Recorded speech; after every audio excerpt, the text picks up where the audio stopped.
High on Life, the game. It was first released in 13th December 2022, created by the same people who did Rick and Morty. Before it was released on PlayStation 5, it was on PC and one of the Xboxes. Now, I went bonkers. Did artwork that was very difficult and extremely impressive during this game while it was brand new at the time. Because I only used 1 to 4 photos and the game on YouTube for preferences to draw and paint. And I had a full-on discussion with a prop maker on Facebook.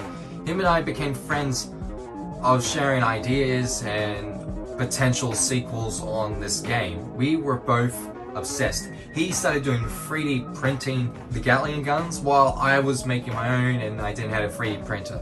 But I want to make a costume of the Bounty Hunter.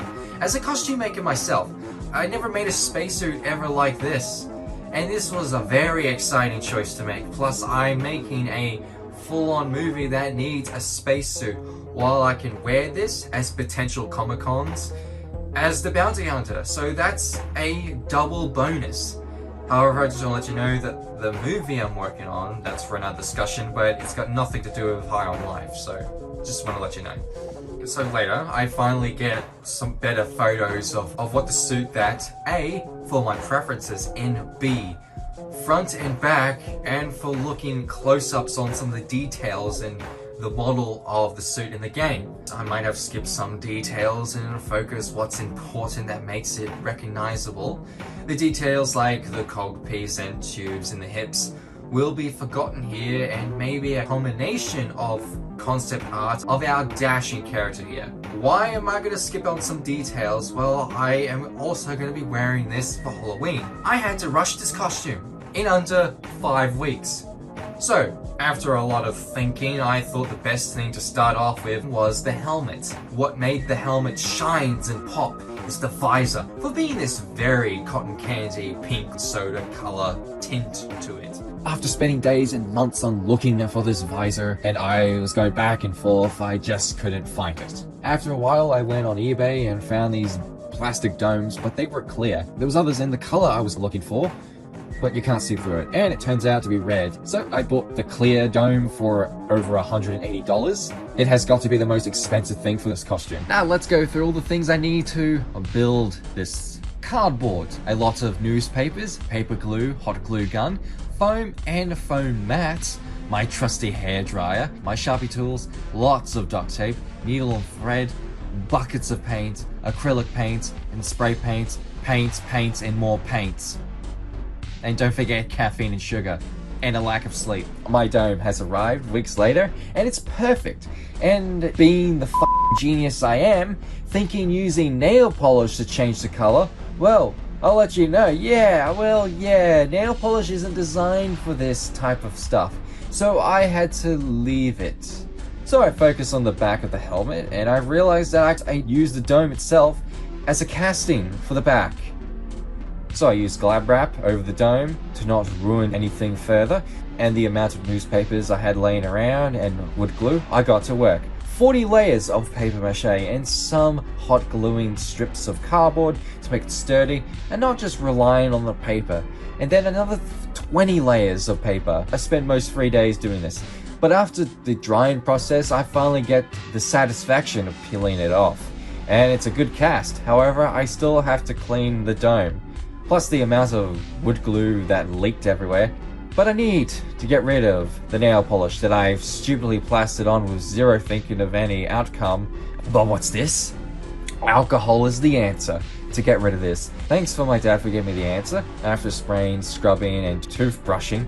And thankfully, most of it is gone. But I'm also glad because the possible outcome that didn't happen would be my visor had been slightly melted and ruined by the nail polish would have, considering nail polish is designed for nails and it's in the name, using it on clear stuff wouldn't make it visible and make it blurry.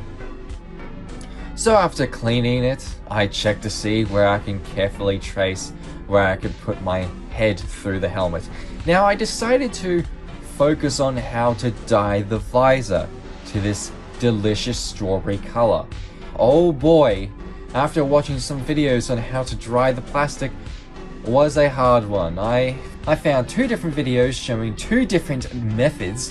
One was using this type of glue that was featured in the video called Mod Podge, with added food coloring, and sort of move it around and let it dry inside of this bottle, and you get this really cool vibrant color of see-through plastic that I was looking for. So I went my way to purchase this for $20 on a small bottle of glue. Yes, I know. So I tried it with some food coloring and the method worked. And it changed the color, but the dome is too big compared to the small jars in the video, so we expect it wouldn't be as extreme clear colored to my dome as it was with the jars. Plus it had imperfections like the dripping or the smudging, so it didn't work. Oh, by the way, I forgot to mention, I also purchased this metallic chrome silver spray paint to make my helmet visor mirror reflective as the character in the game. In other words, same technique in biker helmets. So in the second video, it gives you a full-on tutorial how to use this stuff called RIT. It's an all-purpose fabric dyeing powder, which is pretty cool in the video. It ends up being the same color I needed. That's featured here. But you have to carefully boil the pot of water for the stuff to dye on the plastic, but not to a degree that it would melt it. And how you have to leave it for minutes until you have to take it out and dunk it in a separate container that's filled with water and ice. And you gotta repeat the process many times. And it ended up being exactly how I want my dome to look like. Plus, she used the method of the chrome reflective spray paint that I was gonna do. We found this metal bucket, so we got it and later set up in the kitchen. Spending an entire day trying to dye this dome. Did it work? Unfortunately, it didn't. No, of course it didn't.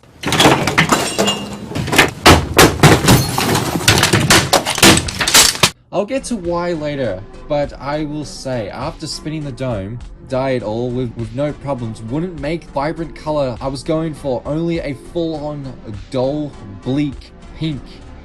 So I left it in the water outside so the next day, hoping it would dry more. Plus the glue from my first attempt later started peeking through it from the water. So I had to take it out and completely refurbish the entire thing. The glue and the pink dye. The Podge Modge cost $20. The chrome spray paint cost $30. The dyeing stuff cost $15.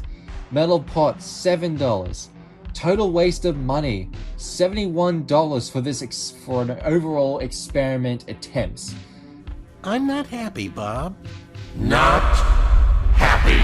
Now, why did this not work? Well, it's simple. The dome I purchased, I didn't even do any research, and I should have, is that it's made out of acrylic plastic. It's a material that doesn't stick to any of this stuff anyway. So after all that, it ended up punching me in the face, in the gut as well. Until I sat down looking around at my room to gain any collective thoughts, ideas. I started thinking, and what caught my attention was highlighters, or any kinds of pens. So I went down to Officeworks, a place you need to get your office equipment, supplies, whatever. You have stuff like file cabinets, clay, paints, a lot more, and of course, pens. And straight off the bat, at the entrance, there's a pen aisle that has so many different pens and pencils. A bit of an area that allows you to test any of the pens you like, and especially on acrylic pen holders. Which is great, because it's the same type of material that is on my dome. Outline 70 waterproof instant drying permanent marker. And the pen costs $4 and I bought 3 of these.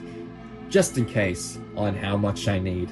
So I got to work and carefully filled in the dome while heating it with my hairdryer and continuing multiple times until I color it inside and out and repeat the process. It worked like a champ. Unfortunately, the pen ink doesn't work with spray paint, so I can't use the chrome mirror effect, but I'll live without it. After testing the back shell of the helmet to see if it's fitting, and I did many exhausting adjustments to make it through, and duct tape and reconstructions of the inner back of paper mache to foam and fabric. I had to redo so much and countless times. I can't be bothered to get into it. I later bought some cheap plastic helmets along with some other stuff that'll go with my costume. And then I papered mache them to make it sturdy. However, it's tight, but I had to cut it in 1/4.5 the headwear, so it's more fitting of freedom, but I can now place it in easy. By doing so, I had to measure the distance between the dome and the headwear. And after many more adjustments, I finally got it the way I needed it. Now it's time to finish the back of the helmet again. Later draw templates for parts out of foam, like a rim around part of the helmet, and added 4 fake screws on the rim and other parts and pieces for panels and lid, like screws at the back. Then I coated it all in paint and sandpaper it, and then later I drew lines at the bottom, as the helmet had red stripes at the back of it, as they featured on the suit as well, and the helmet. Then I glue shoelaces in for some separation, that way I can paint them, but I needed more paper glue, duct tape, and white spray paint. This is the last thing I purchased, considering this blew my budget. I decided to coat it all in a thick purple paint, and later paint it all in white until it dries. Then I taped parts I don't want to be silver, and then I ended up using the chrome spray paint, so it's not a total loss after all. I then later paint the red stripes. I waited until it dries, and the final paintwork is clear gloss it all, and then it's done. The next step is the visor onto the helmet, without little struggles, as the visor and back helmet kept restricting. So I had to fix the interior again, but I had to cut up a little bits of lines and make it more adjustable from the headwear, so that way the visor can snuck in without any problems. And I carefully glued it into place, and the helmet is finally complete, and it's perfect.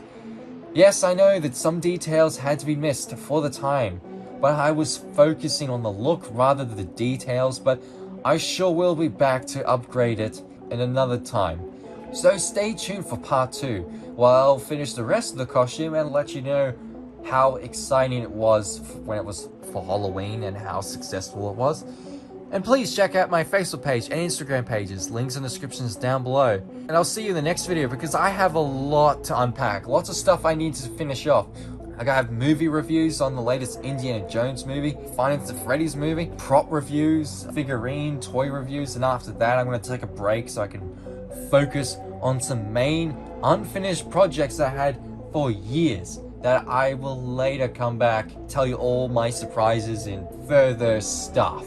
Anyway, I hope you liked this video, and remember, I'll see you in the future.